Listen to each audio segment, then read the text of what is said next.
Welcome to Unit 4, Lecture 3. We're going to be looking at the spinal cord, some spinal nerves, along with the autonomic nervous system.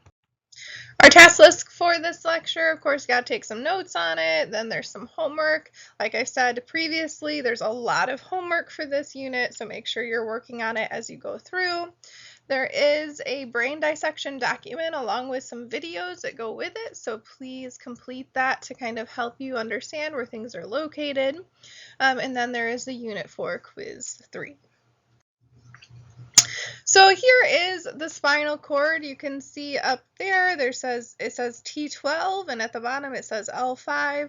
Remember that T would stand for the thoracic vertebra, L would stand for the lumbar vertebra, and it's telling you what number it is. So like thoracic number 12, lumbar number 1 through 5. So when we look at this structure here, what structure on the vertebra does our spinal cord and nerves insert into? Good. We looked at that in the last lecture. So in the last lecture, the vertebra have little holes in them that the spinal cord goes through, and those holes are called vertebral foramen. What structure on the sacrum do the spinal nerves insert into? Good. There's also holes around the sacrum, and those holes are what the spinal nerves insert into. Those holes were called the sacral foramina. So underneath that, I have a little green box that tells you to hopefully recall the names and numbers of the vertebra types. Definitely something that you're going to be seeing on that final exam. Now looking at this picture again, how far does the actual spinal cord extend? Just the spinal cord. It extends to in between L1 and L2. So you can see right here, it's in between L1 and L2. That is as far as the actual cord extends. Okay, so the actual cord. The cord ends at this spot right up in here. So what is the very end of the spinal cord called? Good, that is the conus medullaris. So the conus medullaris is actually where our spinal cord ends. Then what happens after the conus medullaris is it becomes kind of like a nerve bundle. So there's all sorts of nerves kind of extending out from the spinal cord. It's no longer a cord, it is now just a bunch of nerves that are going to be let loose throughout the body here. So what do we call the nerves that extend from the conus medullaris? Yeah, we call that the cauda equina. So the cauda equina is called that because it looks like a horse's tail. So you can think like a ponytail. That's exactly what it looks like. So the cauda equina are those nerves that are extending from the end of our spinal cord. Now what we've done is we've taken the spinal cord and we've done a transverse cut of it, and we're looking down at it. So we've transversely cut the spinal cord and we're looking down at it. So just a couple of review terms here. So what is a shallow groove called? Yep, a shallow groove is called a sulcus, right? A sulcus sucks in, right? So a sulcus sucks in, it's a shallow groove. And what do we call a deep groove? Yeah, that is a fissure, right? We talked about fissures before, like that longitudinal fissure, those types of things. So the reason why I bring that up is because we have a couple of terms that use those words in them, such as anterior median fissure and posterior median sulcus. So we have A, B, and C over there to the right. What do you think A is? Well, it's in the back, it's on the posterior side, it's in the middle, and it's a shallow groove. So A is going to be a posterior median sulcus. You know that just based on where it is and knowing what those terms mean. What would B be? Good, that is our central canal. We know the central canal runs down the middle of our spinal cord, right? So the central canal moves down the middle of our spinal cord. We also know that we have cerebrospinal fluid that is going through that central canal, which leaves C to be our anterior median fissure because it's in the front, it's in the middle, and it's a deep groove. We're continuing to look at this transverse cut of the spinal cord. We can find some white matter here. Where do we find the white matter in the spinal cord? Yeah, we find it more superficially, right? So we find it more superficially. We find it on the superior portions and the superficial areas of the spinal cord, which is kind of the opposite of the brain. If you remember, the brain has that gray matter on the outside, and it has the white matter on the inside. The white matter is on the outside of the spinal cord. So information found in white matter will most likely travel very quickly. So white matter, we have quickly traveling information in white matter. So what structures would be found surrounding most axons in white matter?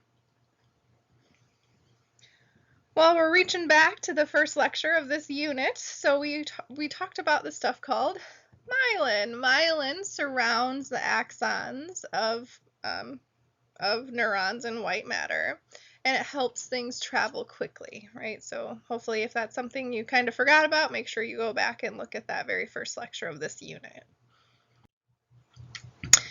Looking here, we find some gray matter as well. So our white matter is more superior or on the superficial levels of our spinal cord. So where do we find the gray matter? Good. That is in the deeper portions. We find that in the deeper portions. Again, kind of opposite of what our brain was. Information found in gray matter will most likely travel slower than that of white matter. So what structure found on axons is most gray matter missing? Yeah, they're missing that myelin. Without that myelin, they just can't travel as quickly. That information can't travel as quickly. I always remember that gray versus white matter, which one has myelin and which one is faster and which one is slower. So I always think like when you start to gray, you get a little slower. So as you start to gray, you get a little slower. Therefore, gray matter is going to move slower than our white matter. We also have these things called horns in our spinal cord. We have an anterior horn and a posterior horn. Between A and B, which one would be the anterior horn? Now, B is going to be the anterior horn because it's on the anterior side of the spinal cord, which would leave A to be our posterior horn. It's just kind of a spot that we can detect on the spinal cord, helps us place ourselves in the spinal cord. And then what fluid is going to run through the central canal of our spinal cord? Good. We just talked about this, right? We have the cerebral spinal fluid, also known as CSF. So we also have meninges around the spinal cord. The 3 layers of meninges in the spinal cord are the same as they are in the brain. So we have the same levels, the same layers here. So knowing that we have the same ones in the brain as we do in the spinal cord, which layer would be most proximal to the spinal cord? Good. The pia mater is going to be the most proximal, and which layer would be the most distal? Good, that is the dura mater. So same situation where we have the dura mater and then the arachnoid mater and then the pia mater in the spinal cord, just as we did in the brain. So we also have some things that come off of our spinal cord so that we can get nerves to various parts of our body. So where do our spinal nerves attach to the spinal cord?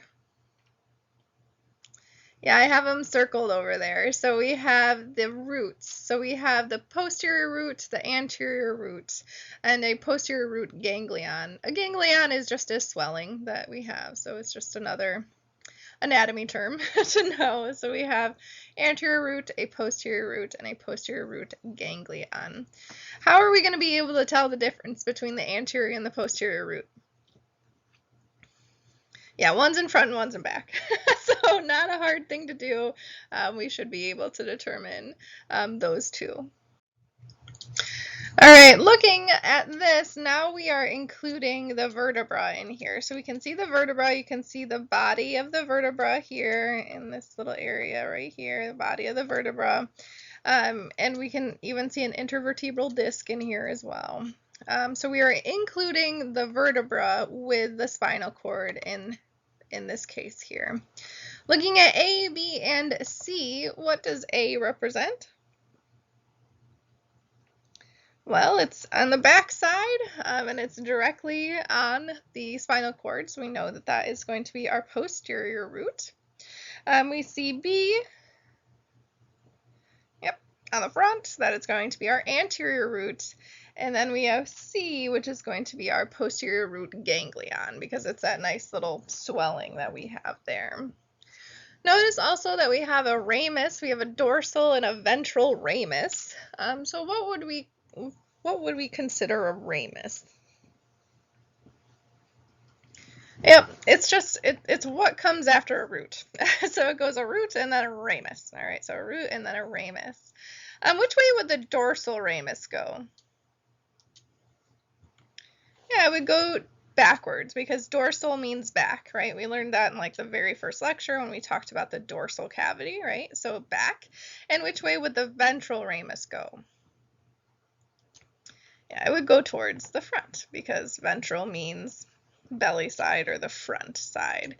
Looking at these, I always remember that a root comes off of the spinal cord, because I think of the spinal cord as like a tree. It's not called a stem. What's it called? Trunk. So a tree trunk has branches coming off of it, but it also has roots coming off of it. So I always remember that roots come off of the trunk. It comes off of that spinal cord. And then we have the ramus. Ramus plural is rami, so whatever you want to remember there. All right, now we're going to take a look at some spinal nerves. These are the nerves that come off of the spinal cord here. So we're talking about that peripheral nervous system thing going on here. How many total pairs of spinal nerves do we have? Well, if we count them all up, we have 8 cervical, 12 thoracic, 5 lumbar, 5 sacral, and 1 coccyx. We have 31 pairs of spinal nerves. Don't worry about knowing how many cervical, how many thoracic, how many lumbar. The reason why is they don't match up with the vertebrae numbers, and that's just real confusing. So maybe if you take a more advanced anatomy class, you'll get to learn all those fun stuff. So a plexus is a bundle of nerve fibers. It typically comes from the ventral rami, so the front rami or the front ramus. So looking at this picture over here to the right, what are the names of our plexuses? Yep, we have the cervical plexus, the brachial plexus, the lumbar plexus, and our sacral plexus. So we have 4 plexuses. We have our cervical, brachial, lumbar, and sacral plexuses. Now, there is a plexus you would expect to have, but you don't have it. So what type of plexus would you expect to have, but you don't have it? Yeah, you'd expect to have a thoracic plexus, but you don't. There is no thoracic plexus, and we'll talk about that in a little bit more detail here very, very soon. So now we're going to take a look at the nerve plexuses themselves, and then what general region we find them and what they actually serve. When I say a serves something, I mean that it's innervating that it's sending nerves to that area. Okay, so that's what I mean when I say what is it serving? It means what area are those nerves going to? So we see the cervical plexus here over to the left here, so over to the left. So what is the general region in which we find our cervical plexus? I told you those regional terms come in handy. Our cervical plexus is found on the back of our necks. So the back of our necks is where we find that cervical plexus. What nerve does the cervical plexus serve?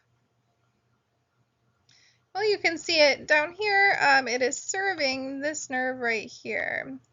So that means it's sending out the phrenic nerve. All right, so the phrenic nerve is actually coming off of our cervical plexus, and that phrenic nerve actually innervates our diaphragm. So very important to help us breathe is that phrenic nerve. Then we have our brachial plexus. Our brachial plexus would be in what general region? In the brachial region. So that is going to be our upper arm region is where we would find that. What nerves does our brachial plexus serve? Yep, they're all listed right up there. We have the axillary, the radial, the musculocutaneous, the median, and the ulnar. Now, when you think about this, in the brachial plexus, your upper arm, axial, your armpit should make sense. Radial sounds a whole lot like your radius. Ulnar sounds a whole lot like your ulna. So you know 3 of these right off the bat. And you just might need to take some time to remember the musculocutaneous and the median nerves. Now we're looking at the lumbar plexus. What is the general region we find our lumbar plexus? Yep, our lower back, because that's where you find our lumbar vertebra or our lower back. What nerves does our lumbar plexus serve? Good. It is the lateral, femoral, cutaneous, and the femoral. So your lower back is going to innervate your femur. If you can remember lower back and femur, you'll be good. So keep those in mind.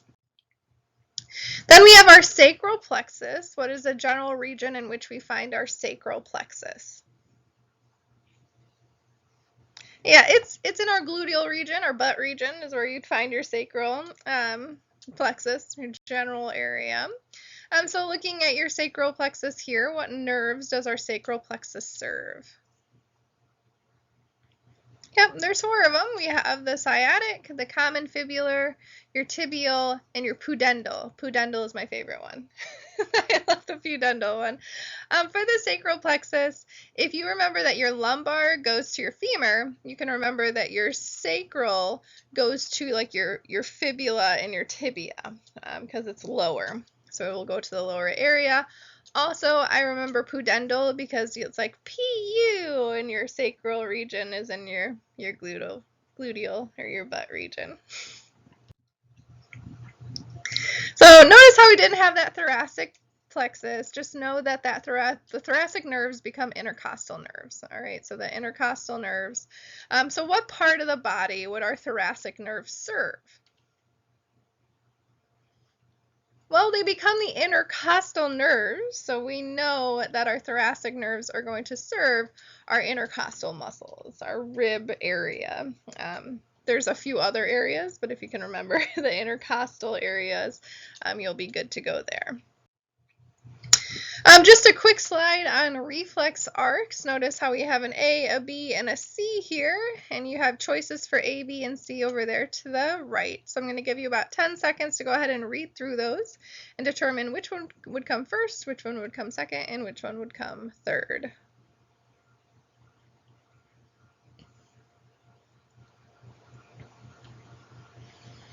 All right, so A, it looks like there's a thumbtack that is going into the skin. That's terrible. that'd be like your foot for sure. I don't think anyone would purposely put a thumbtack on themselves. So A is going to be a sensory receptor detects a stimulus, and those axons are going to conduct it to our central nervous system. Now remember that your central nervous system includes your spinal cord. It's not just your brain, okay? So sometimes your spinal cord can actually respond to something very quickly through a reflex arc. So a sensory receptor detects a stimulus, and it's conducted to the central nervous system, which then the CNS processes and integrates the information, which essentially means that it receives information and it decides what to do about it. Okay, so it receives that information, decides what to do about it, which then causes it to send out an output to a motor neuron, to an effector, so that you do something about that problem that you just encountered. So for instance, with this reflex arc, if you get stabbed with a pin, you will immediately retract from that. A reflex that you have down here, you can see that guy getting hit right on that patellar tendon, and it pops out the leg there. That is a reflex. That is something that you don't really control. Other types of reflexes would be things like if you put your hand on something hot and you immediately withdraw. That's a reflex. Babies are super good at reflexes. So for instance, even if you just, it's called the startle reflex. So if you startle a baby, they'll put their arms up and they'll close their eyes, and it's actually really cute. But don't startle a baby on purpose. That's rude. Don't do that. Anyways, lots of reflexes. You can probably think of many that you have. Looking at a blue versus a red line here, what type of neuron would that blue line be? Would it be a sensory or a motor neuron?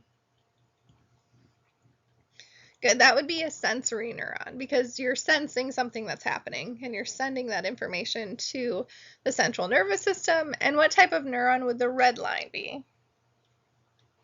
Good, that would be a motor neuron. All right, so now we're going to take a look at the somatic nervous system real fast and the autonomic nervous systems. Looking at the picture above here, how many neurons go from the CNS to an effector organ in our somatic nervous system?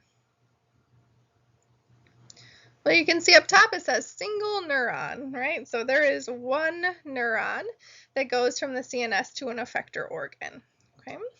What type of tissue is affected by our somatic nervous system? Yeah, we see up there that is skeletal muscle. So like this guy doing push-ups, that's definitely being affected by that somatic nervous system. And what is the effect of the somatic nervous system? Yeah, stimulatory, which means that you're going to do something. So when you're using your somatic nervous system, you are purposely doing something, right? So your skeletal muscle, so when you're moving and you're purposely doing something here. So is the somatic nervous system for voluntary or involuntary movements? Well, it's skeletal muscle, and you choose when to move voluntary muscle. So that is, wait, I just gave it away. So you choose when to move skeletal muscle, which makes it voluntary. Now we're looking at the autonomic nervous system. So these are things that you don't control, right? They're automatic, so you don't have to worry about them. So think autonomic is automatic. Looking at that picture above, how many neurons go from the central nervous system to an effector organ in the autonomic nervous system? You can see here it says 2 neuron chain. So we have 2 neurons that are going to be a part of our autonomic nervous system here. So is the autonomic nervous system voluntary or involuntary? Well, it's automatic, so this is involuntary. You don't choose this. This is just going to happen to you regardless of what you want to happen. So continuing to look at the autonomic nervous system here, what type of tissue is affected by this autonomic nervous system? Yeah, it is smooth muscle. So we have smooth muscle and cardiac muscle. Things like glands are also going to be a part of this. So smooth and cardiac muscle is stuff that you don't control.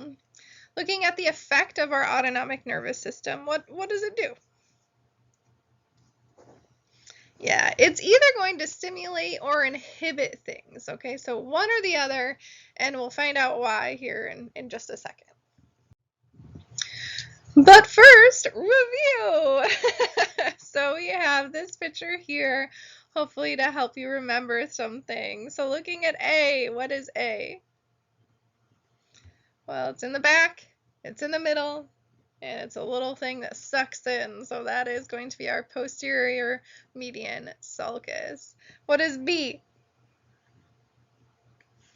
Well, it's coming right off of the spinal cord. We know things that come right off the spinal cord are called roots, and it's in the back. That is a posterior root, which makes C the what? Good. That is going to be our posterior root ganglion, that swelling that we have. What's D?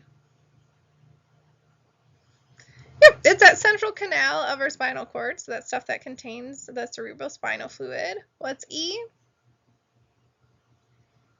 Well, it's in the front, and it's a deep groove, and it's in the middle, so that is our anterior median fissure, which leaves F to be our anterior root. Is this an autonomic or somatic nervous system structure? Good. This is a somatic nervous system structure because it's going to a skeletal muscle. That's how we know, because the skeletal muscle and somatic. All right, continuing to look here at our autonomic nervous system, we have two types of neurons. We have preganglionic and postganglionic neurons here. They're called pre- and postganglionic because it is before or after a ganglion. Nothing too intense there. We do have two divisions to the autonomic nervous system. What are the two divisions of our autonomic nervous system? Yeah, we have the sympathetic and the parasympathetic divisions. So this is probably something you've heard of in the past, those parasympathetic and sympathetic. Hopefully when we learn these, you can get them down and you won't ever mix them up ever again. Which division of our ANS has a shorter preganglionic axon? Yep. Our sympathetic does. And which division has longer preganglionic axons? Good. Our parasympathetic. I always remember this because sympathetic is shorter than parasympathetic. Like, there's literally less letters in sympathetic than there is in parasympathetic. Now, this picture over here to the left, don't let it scare you. It's just showing what type of vertebra we have involved in our sympathetic division of our nervous system. So if you look here, we can see that we have this type and this type of vertebra involved. So what vertebra are involved in our sympathetic division? Good. We have thoracic and we have lumbar vertebra involved. We call this the thoracic lumbar division because it includes the thoracic and the lumbar vertebra here. This is your fight or flight. So your sympathetic is when you are ready to go, like you're ready to do something. It's time. It's like emergency time to make a decision. Your sympathetic division will pop into place and you will either do your fight or your flight. We also have our parasympathetic division. So looking here, what vertebra are involved in the parasympathetic division? Well, we can see it here. We have cranial and we have sacral. So we have a cranial and sacral vertebra are involved in our parasympathetic division. We call this the craniosacral division because it includes the cranial and the sacral vertebra here. Typically, we say this is your rest and digest, right? This is your rest and digest. This is when everything's calm and you're not, scared or, stuff like that. It's you're calm, you're resting, and you're digesting. I remember parasympathetic is rest and digest because when you sleep, you typically are on your head and on your butt, which is your cranial and your sacral, right? So your head and your butt. Also, when you take a nap or you sleep, your parasympathetic division is in full force. So there's a P in nap and there's a P in sleep. So if you can remember that those are P's, you can think of your parasympathetic division. So most of your body is going to be dual innervated, which means both sympathetic and parasympathetic nerves go to each organ. What does this allow for? Yeah, this is going to allow for action and relaxation of all parts of your body. So that means that your body can both rest and it can move. If it was only innervated by one or the other, you just wouldn't be able to do all the things that you can. Just like this kitty over here, he's sleeping on the top, but at the bottom, I think it's a she. That's definitely a she lion. Mm-hmm. So she's sleeping on that tree there, and then she's running to go catch some prey. She can only do that because there's sympathetic and parasympathetic nerves going to each organ. One thing that you want to keep in mind about sympathetic versus parasympathetic as well is that it's not just like all or nothing. It's not you're just in your parasympathetic mode and you're just in your sympathetic mode. These can be going on. Different parts of your body can be experiencing parasympathetic and sympathetic things at the same time. So your autonomic nervous system is controlled by your central nervous system. It's controlled by these three structures here. So what is A? Well, it's below your thalamus, so that is your hypothalamus. What about B? Good, that's your pons. And C is that medulla oblongata. So your autonomic nervous system is controlled by your central nervous system through those three structures. So we made it to the end of this lecture here. We have some homework. Again, I just keep telling you, there's a lot of homework. Make sure you're doing it as you go through. Otherwise, it's too much to do the night that it's due. So make sure that you are getting that done. Then there is a brain dissection document to help you understand. There are some videos that go along with that you can use to help you understand what's going on. I highly encourage you to do this. I know it's tempting to not do things that aren't graded, but it's definitely there to help you. And then your related quiz is a unit for quiz 3.